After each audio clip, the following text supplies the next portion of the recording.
Sa Maria Aurora, meron sila dito local snack. Ito ay tinatawag na pakumbo, which refers to the coconut at midpoint of development, not too young, not too old.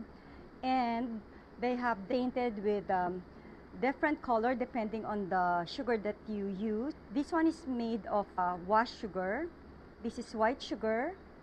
And this is made of muscovado. In Tagalog, we call this bukayo. But what's interesting is the thickness of the coconut, because they use a peeler, so it's quite thick. The one that I tried in Manila, it's always thin shreds or yung grated coconut. So this one, they use a peeler. It's very interesting, and let's try it out.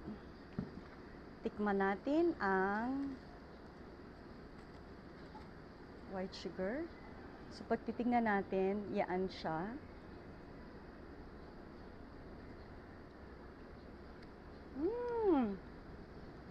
Very nice, not too sweet.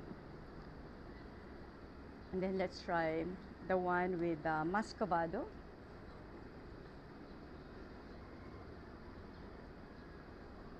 Ang kapal niya.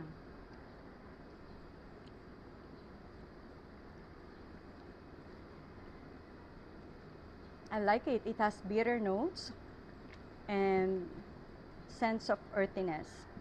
So, tingnan natin ang pakumbo using wash sugar.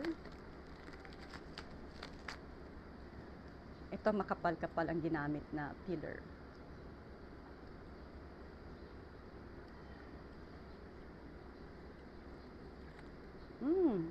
I actually like this. I like the wash sugar. So it's a cross between sweetness and they have that earthiness of flavor. Come to Aurora and discover their local delicacies.